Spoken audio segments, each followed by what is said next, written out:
Hello everyone, my name is Anmol Chaudhary and welcome to our channel Nerd Traders about the stock market। हमने पिछली video में बात करी थी stock market, forex और crypto currency के इंट्रोडक्शन और उसके मिथ्स के बारे में। आज हम बात करेंगे सिर्फ 3 पॉइंट्स के बारे में। सबसे पहला point, Y stock markets, stock market क्यों। सेकंड पॉइंट, स्टॉक मार्केट में सर्वाइव कैसे करना है, ये बहुत इंपॉर्टेंट पॉइंट है सर्वाइव करने के लिए। थर्ड पॉइंट, स्टॉक मार्केट को स्टार्ट कैसे करना है। तो हम सबसे पहले पॉइंट पर आते हैं, भाई स्टॉक मार्केट। मेरे पॉइंट ऑफ व्यू से जो मुझे सबसे अच्छा लगता है स्टॉक मार्केट के बारे में वो ये है कि स्टॉक मार्केट में कोई रेस्ट्रिक्शन नहीं है, कोई भी पर्सन इसे ज्वाइन कर सकता है। किसी भी प्रोफेशनल बैकग्राउंड से, किसी भी बैकग्राउंड प्रोफेशनल से ज्वाइन कर सकते हैं।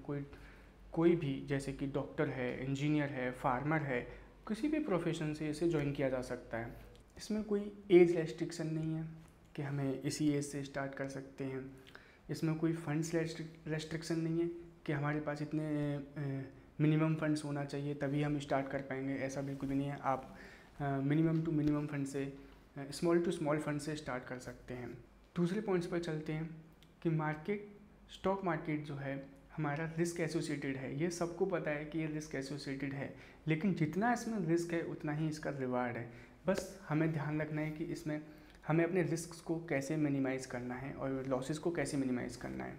अगर हम बात करते हैं फिक्स्ड डिपॉजिट्स की और म्यूचुअल फंड्स की, अगर आप फिक्स्ड डिपॉजिट पे जाओ तो अगर आप बैंक्स के देखेंगे कितना रिटर्न देती है banks, maximum to maximum 7-8%, max to max. अगर आपके 1 साल के उसके रिटर्न्स पे भी अगर टैक्स देना पड़ता है आपको गवर्नमेंट को, तो उसको मिनिमम आपका कटा के शायद 6% या 7% के आसपास ही रह जाता है। वो भी शायद मैंने बहुत ज़्यादा बोल दिया।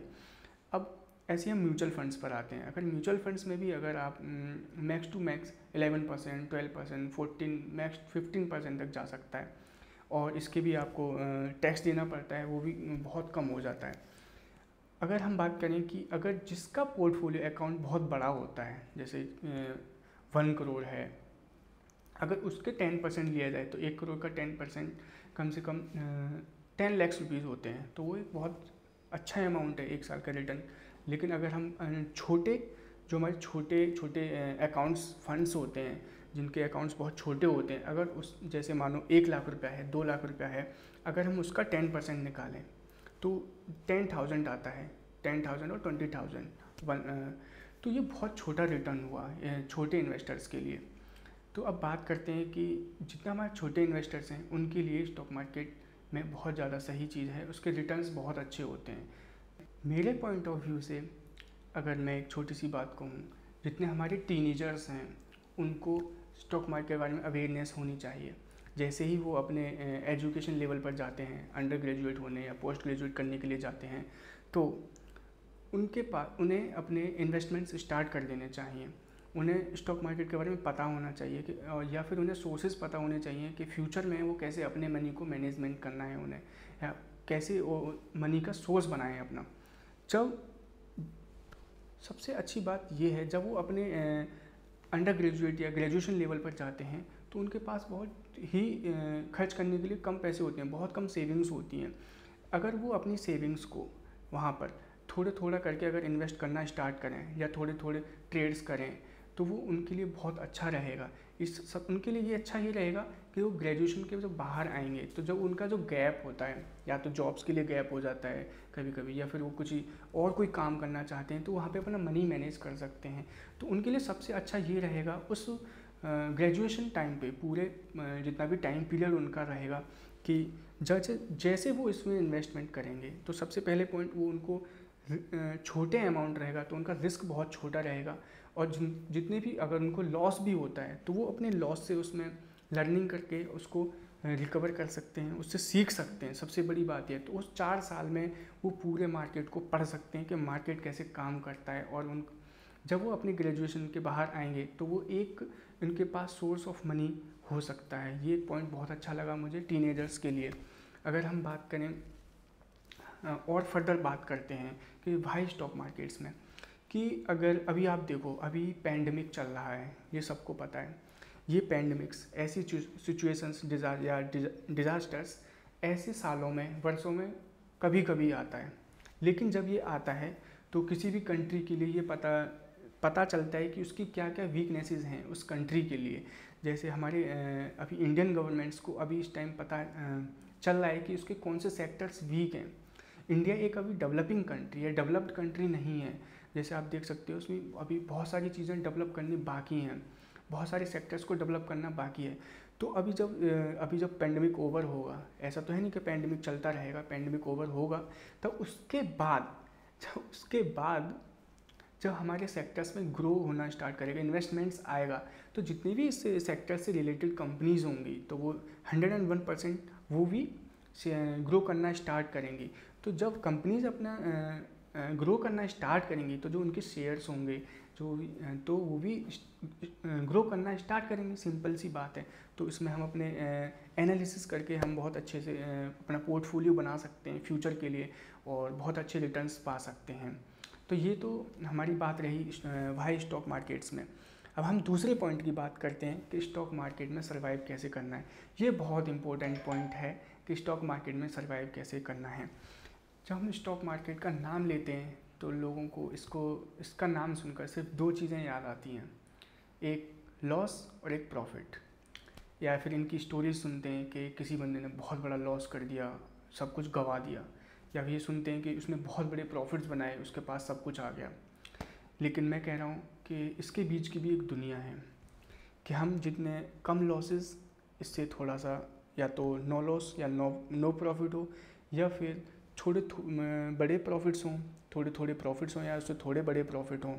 हम ना तो ज़्यादा बड़े प्रॉफिट की बात करेंगे, ना ही ज़्यादा बड़े लॉस की बात करेंगे, हम सिर्फ इसके बीच की बात करेंगे, तभी हम स्टॉक मार्केट में सर्वाइव कर पाएंगे। जो पर्सन स्टॉक मार्केट में ग्रीड करके आता है, जिसकी कोई ग्रीड होती है, एक्सपेक्टेशंस हाई हो जाती हैं, जिसे लालच आता है, वो स्टॉक मार्केट में सर्वाइव नहीं कर सकता। हमारी हाई एक्सपेक्टेशंस अकाउंट को ब्लो कर सकती हैं। जब मैं स्टॉक मार्केट में आया था, जब मैंने स्टॉक मार्केट स्टार्ट किया, तो मेरे पास कोई स्ट्रेटजी नहीं थी, लेकिन एक्सपेक्टेशंस बहुत ज़्यादा थी मेरी, जिसकी वजह से मेरे अकाउंट ग्रो नहीं कर पाया और मेरे को लॉसेस हुए। तो फिर मैंने उन लॉसेस को एनालिसिस किया और फिर मैंने अपनी स्ट्रेटजीज़ बनाई उसके हिसाब से। और जितने भी हमारे ट्रेडर्स हैं, बहुत सारे ट्रेडर्स होते हैं, उनकी भी मैंने मिस्टेक्स को देखा, उनसे मैंने सीखना स्टार्ट किया। तो सबसे ज़्यादा इम्पोर्टेंट यही है कि हमें छोटे छोटे लॉसेस बनाने हैं अपने मार्केट में, बड़े लॉसेस की तरफ नहीं जाना है हमें, ना ही बहुत ज़्यादा बड़े प्रॉफिट्स पे जाना है, बहुत ज़्यादा हाई एक्सपेक्टेशंस नहीं रखनी है हमें। तो ये सर्वाइव करने के लिए बहुत इम्पोर्टेंट है मार्केट में। तो ये वीडियो बिगिनर्स के लिए ही है कि जब वो मार्केट में आएँ तो वो ऐसी छोटी छोटी गलतियाँ ना करें। हमको अपने इमोशंस पे कंट्रोल करना है, पेशेंस रखना है, एक्सपेक्टेशंस पर भी बिल्कुल कंट्रोल करना है। और जितनी हम मिस्टेक्स करें, जितने हम लॉसेस बनाएं, उनसे हमें सीखना है। और जितने हमारे ट्रेडर्स हैं उनकी गलतियों से भी सीखना है और अपनी लर्निंग बढ़ानी है। जितनी हमारी लर्निंग बढ़ती जाएगी, जैसे जैसे आप मार्केट में अपना टाइम बिताओगे, एक्सपीरियंस करोगे मार्केट में, तो आप अपने आप अपनी स्ट्रेटजीज़ बनाते चले जाओगे, तो वो आपकी स्ट्रेटजीज़ ही आपको प्रॉफिटेबल बनाएंगी। तो ये अब हमारा सेकंड पॉइंट था कि हमें स्टॉक मार्केट में सर्वाइव कैसे करना है। अब हम बात करते हैं कि स्टार्ट कैसे करना है, स्टॉक मार्केट स्टार्ट कैसे करना है। अब सबसे पहले बात यह है कि हमें एक डीमेट अकाउंट चाहिए। तो डिस्क्रिप्शन बॉक्स में लिंक है, लिंक पर क्लिक करें और वहाँ पर साइन अप का बटन आएगा। जीरोधा डीमेट अकाउंट के लिए भी है, अप स्टॉक्स के लिए भी है, एंजल ब्रोकिंग के लिए भी है। अभी क्रिप्टो करेंसी के लिए वजीरेक्स है, लेकिन अभी क्रिप्टो करेंसी की बात नहीं कर रहे हैं, अभी सब हम स्टॉक मार्केट की बात कर रहे हैं। तो फिर अब हम जब हमारा डीमेट अकाउंट पे साइन अप हो जाएगा तो 2 दिन के अंदर उस पर एक्टिवेट हो जाएगा हमारा अकाउंट। उस पर थोड़े से डॉक्यूमेंट्स वेरिफिकेशन होगा। उसके बाद हम कभी भी किसी भी स्टॉक को सेल और बाय कर सकते हैं। तो अब हम बात करते हैं कि स्टार्ट कैसे करना है।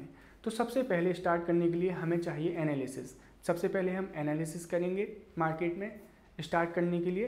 तो एनालिसिस हम 2 तरीके से होती है। एक तरीका है हमारा फंडामेंटल एनालिसिस और दूसरा है टेक्निकल एनालिसिस।